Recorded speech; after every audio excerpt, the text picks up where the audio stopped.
Well, hey there everyone, and happy Tuesday. I'm Fox 10 News meteorologist Jennifer Lampers with an update on your forecast and also with the brand new advisory update coming out from the National Hurricane Center. Now, in case you were watching Fox 10 midday, the National Hurricane Center actually came out with this advisory update just a little bit earlier, closer towards 11:45. And normally we do some of these Facebook Lives and these updates for you closer towards the 2:30 hour, but since we are tracking the tropics and the time has moved up, due to the time change that we had just this past weekend, now advisory updates are coming out at 12, 3, 6, and 9 p.m. I'm going to have these updates for you daily coming up just after midday wraps up, so closer towards the 12 p.m. hour. So that's why we are live at this time. You can expect more of these over the next coming days. And then when we aren't on air, Jason will have more of those additional updates for you on our Facebook Live, our YouTube Live, and through the Fox 10 News app. That'll be on 6 p.m. also during our weekday with those brand new advisory updates. So let's go ahead and dive right in, see where we're tracking so far at this time. Here is Tropical Storm Raphael, just closer towards Jamaica. And as mentioned, we got that brand new advisory update from the National Hurricane Center at 12 p.m. and no major changes to this system. Those sustained winds are still 60 miles per hour at this time, just tracking northwest at 14 miles per hour. That'll be one of the very minor changes that was noted, that the speed did go up just a little bit. It went from 13 to 14 miles per hour. No changes to that pressure, still at 994 millibars. Now, also during this time, that's when we are expecting a new track update. So the National Hurricane Center still has Raphael strengthening into that hurricane possibly later on today, getting those sustained winds over 74 miles per hour, so getting up to 75. That timestamp is set for around 7 p.m. But then after that, making landfall in Cuba tomorrow, moving through some of that mountainous terrain and then pushing into the southern Gulf. Now, right where you see that very last timestamp, that's going to be Thursday night into Friday morning, you see that 1 and then it begins to drop off. That's where the cone begins to go wider. That's where that uncertainty really begins to grow. There was a tiny little tick towards the north with this brand new advisory update with that very last timestamp. If you can start to see that little bit of curvature closer towards Louisiana, that'll be one of the differences that I noticed with this brand new advisory update coming out from the NHC. And really, the National Hurricane Center is splitting the difference. Futurecast models, the GFS, has after that one timestamp there for Friday, where that little category 1 logo is, it has it curving north after that. The European model has it curving directly west after that, a hard curve towards the west, heading closer towards really that Mexico and Texas line there, that border line. But National Hurricane Center splitting the difference with the center of that track. So please be cautious what you see on social media. A lot of folks I've been seeing, they're sharing some of the scary looking timestamps heading into the weekend, just because the more you interact with it, the more comments, the shares, the likes that they get, the more monetization they get from that. So the higher payout they'll have for just creating some of the fear there. And so no one knows where Raphael is going to be moving after the point where we get closer towards Thursday. There's still a lot of uncertainties at play. We really want to be transparent with you guys, keep you guys updated on what we're tracking. There's a lot of uncertainties at play here, a lot of questions that need to be answered. And part of that is going to be that bright red spot that you see on the right side of the screen there, that area of high pressure that's just located in the Atlantic. And so that ridge of high pressure, that's going to be the steering flow that we need to be keeping a close eye on as we do get closer.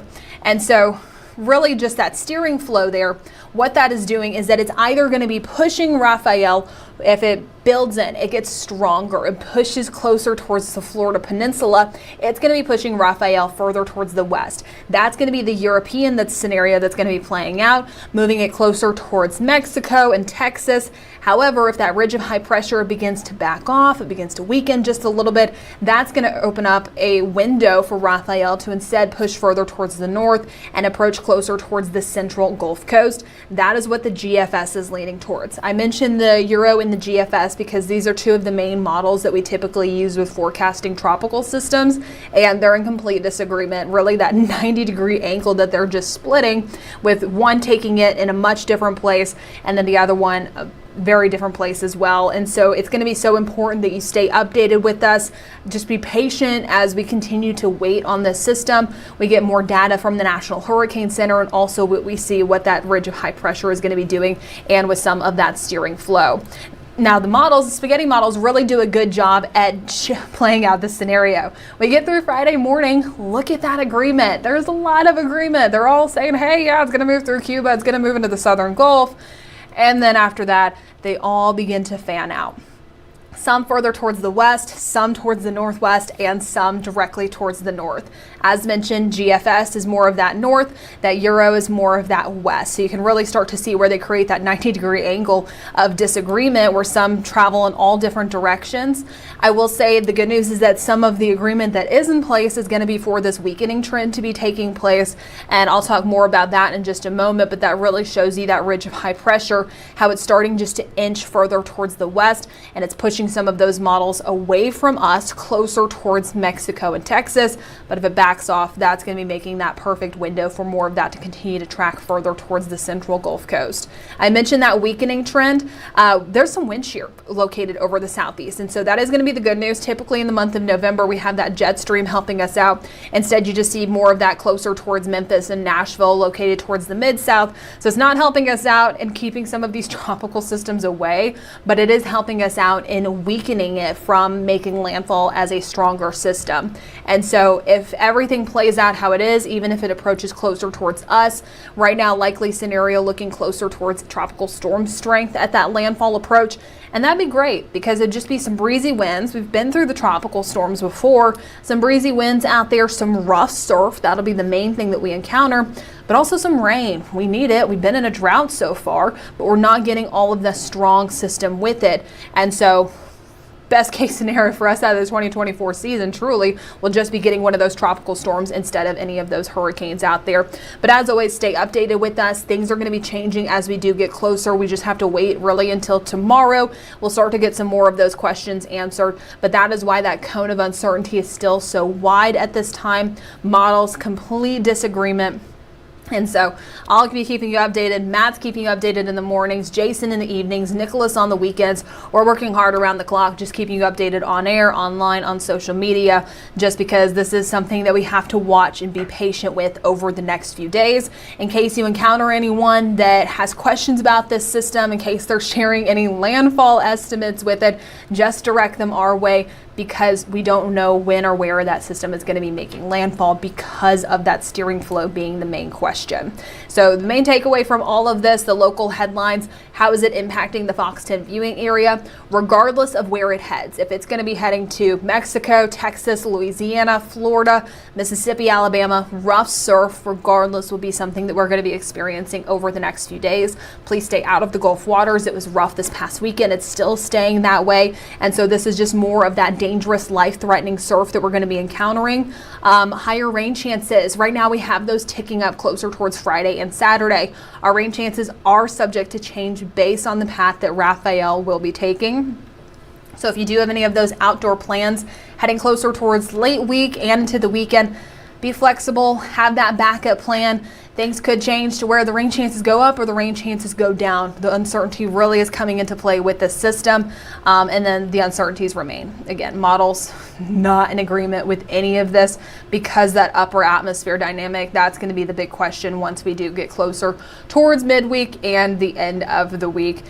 As mentioned, I keep saying it, we'll keep you guys updated. I really just want to be fully transparent about the questions that we have with this system, what we know and what we don't know.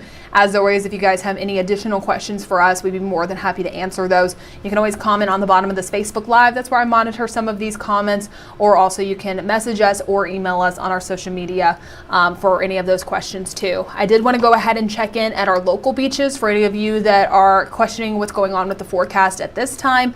It's gray, it's gloomy in southern Baldwin County. That surf is extremely rough out there. Temperatures are pretty warm, lower 80s, but due to that high humidity, it's feeling more like the mid-80s, and southeasterly winds around 10 miles per hour. That rip current risk, it's going to be staying high today through the end of the week and also into the weekend. And it's still a little breezy out there. Those sustained winds just currently around 10 to 15 miles per hour. Wind gusts getting closer towards 20 to 25 miles per hour. And so we're still breezy out there. We're still tracking some of those rain showers, and we'll only continue to see more of those in case you're going to be heading out anytime soon, heading towards the polling locations. Highest rain chances today are going to be remaining on the east side of Mobile Bay. So Mobile County, Washington County, our Mississippi counties, you're looking at pretty low chances to see a passing shower, more of that sunshine and warm temperatures.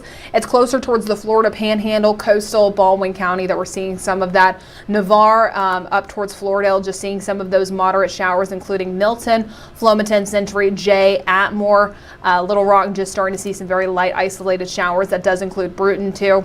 And as we take a look at that futurecast model, still just tracking more of those light moderate showers tracking through our inland spots and the Florida Panhandle later on this afternoon and this evening. As mentioned, if you're on the west side of Mobile Bay, your chances are looking pretty minimal to see any of those showers. And so those temperatures, they're also going to be varying just a bit. If you're seeing more of that cloud cover, that rain coverage heading into today, you're going to see upper 70s for daytime highs. But if you're on the west side of Mobile Bay, so Mobile County, you're going to be seeing much warmer temperatures. Now, as you do take a look at your election day forecast, again, isolated showers out there just for some of those areas closer towards Navarre at this time, up towards Atmore and Bruton. Everywhere else looking at mostly sunny skies later on for this afternoon. Temperatures in the lower 80s and then cooling down to the mid 70s once those polls are getting ready to close. Now, I wanted to mention our almanac for today because we're forecasting a daytime high of 84 in Mobile. Look at that record. 86 degrees set back in 1946. So we're getting near it, well above average by about 11 degrees heading into today. Typically, we should be in the lower to mid 70s. Not feeling like fall out there. Our morning low temperatures also running 18 degrees above average. The low temperatures, those will be on the opposite end. They'll be the coldest temperatures that we see. It's 27 degrees for the morning temperature back in 1991. Now, I did want to go ahead and show you guys the full 7-day outlook. I'll go back to the tropics here in just a minute in case anyone is joining us just a little bit late out there. But our full 7-day outlook, those rain chances by Friday and into the weekend, as mentioned, are subject to change based on the path for Raphael. Just be flexible with any of those outdoor plans that you may have heading into this weekend. We'll continue to keep you updated. But again, for anyone that's just now joining us, talking more about Raphael, brand new advisory update dropped at noon from the National Hurricane Center. It actually came out around 11:45, so hopefully you're watching on Fox 10 midday and you got to get that information first. But sustained winds 60 miles per hour, tracking northwest at 14 miles per hour. No change to that pressure, no change to that wind speed. The movement moved up by about 1 mile per hour for that speed of movement. And we did get a new track update, no major changes. I will say it just ticked a little bit further towards the north, closer towards coastal Louisiana in the long range there. And so portions of the Fox 10 viewing area are still included in this cone. Portions of Baldwin County and portions of Mobile County and our Mississippi counties are all included in this cone of uncertainty. And so we could still see Raphael make that curvature towards the north if that ridge of high pressure begins to back off. That is the scenario that the GFS wants to play out. European model wants to send it directly west. Stay updated with us as we continue just to track this system, what's going on in the Gulf waters, the Caribbean, and also for our local forecast. I will have more information and that new advisory update that will come out at 3 p.m. That'll be on Fox 10 Live, so live on the air. More details on that beginning at 3 p.m. and then Jason will keep you updated tonight. That'll be on Fox 10 News at 4 and 5 o'clock. And then we're going to have all of your election coverage later on for this evening on Fox 10 News. We're going to be straight streaming from 6 to 9 p.m., keeping you updated as those polls do begin to close across the nation. And then more of that live coverage on air tonight with Jason and also with our team here at Fox 10 News for those election details coming up. Fox 10 News at 9 and 10 o'clock later on for this evening. So enjoy this Tuesday. We'll keep you updated on everything that's going on with what is currently Tropical Storm Raphael, possibly becoming Hurricane Raphael later on for this evening.